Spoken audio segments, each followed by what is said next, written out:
नमस्कार. कोकणी थाट या आपल्या यूट्यूब चॅनलमध्ये तुम्हा सर्वांचं मनपूर्वक स्वागत. तर आज आहे नवरात्रीचा दुसरा दिवस.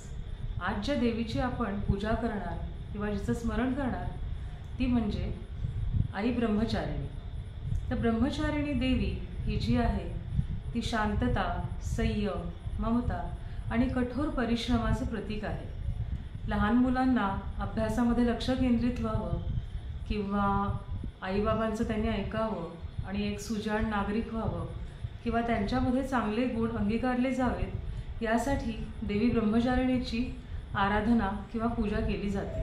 तर अशाच प्रकारे आपण सर्वांना संयम, शिस्त आणि कठोर परिश्रम शिकवणाऱ्या देवी आई ब्रह्मचारिणीला माझा मनोभावे नमस्कार. आजचा कलर आहे लाल. आज आपण कोकणी थाटमध्ये सुद्धा अशीच लाल रंगाची एक डिश बघणार आहोत. चला तर मग पाहूया साहित्य आणि कृती. तर आज आपण बघणार आहोत टोमॅटोचा रस्सा. तर लाल टोमॅटोचा रस्सा आहे आजच्या लाल रंगासाठी. तर इथे मी 2च टोमॅटो घेतलेत. एक वेळचाच रस्सा करायचा आहे. 3 माणसांना पुरेसा होईल, अगदी पोटभर. त्यासाठी हे 2 टोमॅटो बास होतील. तर पिकलेले टोमॅटो होते.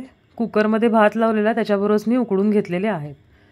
तर या इथे टोमॅटो उकडलेले आणि लसूण लागणार आहे आपल्याला फोडणीसाठी. वाटण्यासाठी ओलं खोबरं घेतलं आहे 2 चमचे. त्याच्यामध्ये लसूण घेतल्यात, एक 4-5 पाकळ्या घ्यायच्यात लसणीच्या. आणि या व्यतिरिक्त वाटणामध्ये आपण थोडं जिरं पण घ्यायचं आहे. इथे मी 1 छोटा चमचा जिरं घेतलं आहे.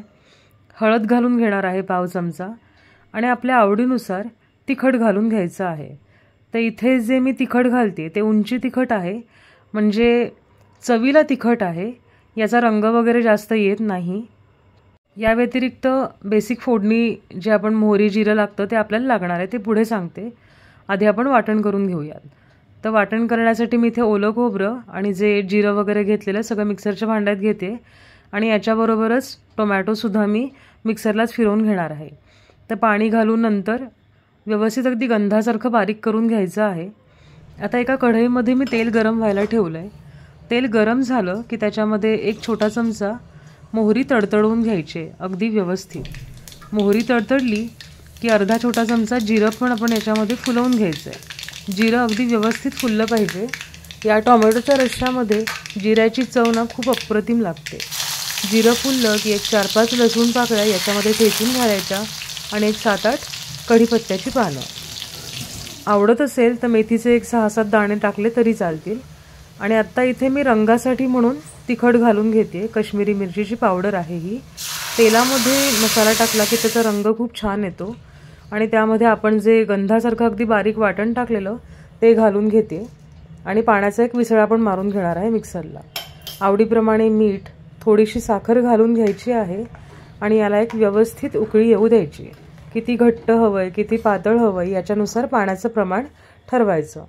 एक व्यवस्थित उकळी आली की भरपूर सारी कोथिंबीर घालून घ्यायची. याच्यामुळे टोमॅटोच्या रश्श्याची चव खूप वाढते. अगदी एक मस्त उकळी दणक्यात येऊ द्यायची. वासाने अगदी भूक चाळवते.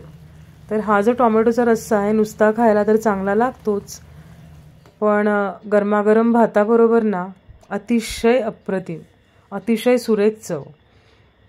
गरमागरम भात असेल, त्याच्यावर टोमॅटोचा रस्सा असेल ना, तर अगदी बाजूला पापड, लोणचं काहीही नसेल ना तरीसुद्धा खूप छान चवीला लागतं. पावसाळ्याचे किंवा हिवाळ्याच्या थंडगार वातावरणामध्ये ही एक डिश म्हणजे आपल्यामध्ये एक पूर्णत्व आहे. तर अशा प्रकारे टोमॅटोचा रस्सा कधी केला नसेल ना तर नक्की करून पहा. तुम्हाला खूप जास्त याची चव आवडेल. बनवायला अगदी साधा सोपा आणि जास्त वेळ पण नाही लागत. आणि याच्यामध्ये लसूण वगैरे जे आपण भरभरून टाकले त्याच्यामुळे पावसाळ्याच्या किंवा हिवाळ्याच्या वातावरणात सुद्धा अतिशय पौष्टिक असा हा रस्सा आहे. तर रेसिपी नक्की फॉलो करा, करून बघा. आणि रेसिपी आवडली असेल तर आपल्या कोकणी थाट या यूट्यूब चॅनलला नक्की लाईक आणि सबस्क्राईब करा. धन्यवाद.